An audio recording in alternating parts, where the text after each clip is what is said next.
dib ugu laabano magaalada Jowhar ee gobolka Shabeellada Dhexe. Shirkadda maalgashiga sarrafka lacagaha qalaad ee habka online-ka u sarrafta ee Ramas ayaa maanta xarun cusub waxa ay ka furatay magaalada Jowhar ee gobolka Shabeellada Dhexe. Mar kale wariyahayga Ibrahim Cali Nuur ayaa warka Jowhar inoo soo diray.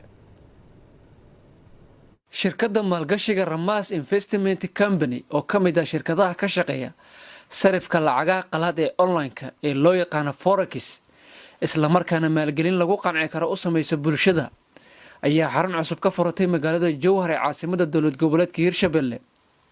daafurka xaruntan cusub waxaa ka soo qayb galay wasiir ka tirsan dowlad goboleedka Hirshabelle, maamulka gobolka Shabeellaha Dhexe, kan degmada Jowhar iyo bulshada qaybaheeda kala duwan.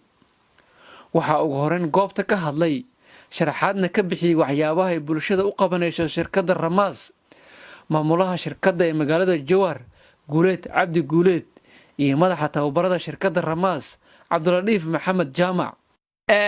waxaa jira dad badan oo hanti Ilaahay siiyay dhaqaale heesto ama wax yar heesto ama u baahan hantidoodii sidii ay u shaqo gelin lahaayeen garan la meel ay ku shaqo geliyaan waxoodiina faa'iido u soo saari karaan. sidaas daraadeed waxaan u abuurnay jawi lagu kalsoonaan karo dadkaas hantidooda ay ku maal gashan karaan, hantidoodana aysan ka dhumeenin oo gacan ammaana ay ku dhacayso bil kastana faa'iido fiican oo ku filan reerkiisa iyo asigaba uu ka heli doono. shaqadan ama ficilkan maanta meeshan iskugu imaanay waxay tahay iyo qaabkay u shaqeyso inaan ka hadlo. anaga waxa wadno wax kala maahan waxa waaye suuq international ah oo la yiraahdo Forex Exchange oo ah suuqa sarifka lacagaha qalaad. haddii aad ogeedeen waagi hore dadkeena Soomaalida inay sarif u sameeyaan dollar iyo shilin Soomaali qofka Jowharka oo kale haddaad salahan u soo qaato waagi hore wuxuu sameyn jiray ama haddaba uu sameeyaa sanduuq caadi oo soo qaataa suuqa Jowhar oo aadaa lacag shilin Soomaali ku shubtaa dollarna uu ku shubtaa laba qof oo maad dhan sugaa qof dollar wato iyo qof shilin Soomaali wato sugaa kaliya qofkaas sariflaha wuxuu ka dhex faa'iidaa qofkaas shilin Soomaali wato iyo qofkaas dollarka wato kambaniga marka waa sidaas oo kale wax ma dhaamo. dhinaca kale waxaa ayagana goobta ka hadlay qaar ka mid ah dadkii ka soo qayb galay xafladda waxayna sheegeen inay si weyn u soo dhaweynayaan xaruntan cusub ee shirkadda Ramas ay ka furatay magaalada Jowhar.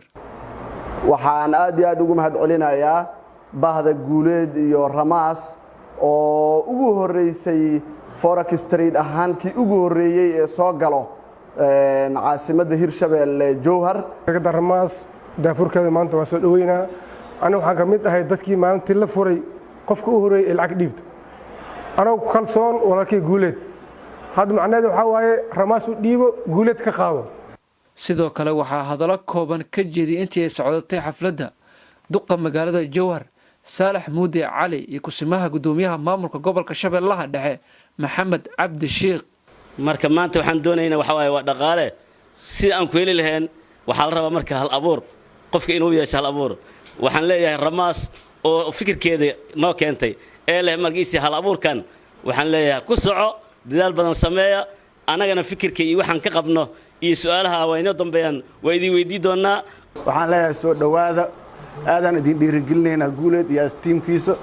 waxaan leenahay horumar balaaran ka sameeyo gobolka dadkeena waa isnaqaana Soomaaliya oo dhawaar reer Jowhar kaliya dhihmaaye qofka hadduu ku yaqaan wax badan wuxuu ka jecel yahay qof aad say u aqoon inuu u tago laakiin waxaan isbari doonaa in anaga dadkeena soo dhaweyno si aan ugu maarino kan aan aqoon.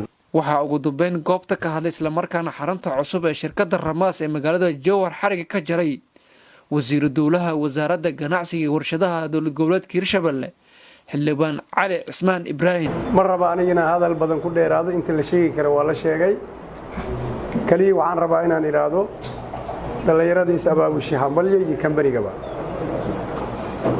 waxaa kaloo rabaa inaan iraado dhalinyarada dhibaato badan haddii lagala kulmi jiray inay fikir cusub keenaan oo xagga dhaqaalaha u leexdaanna wax aan soo dhaweynayna. Ibrahim Cali Nuur TV Universal Jowhar.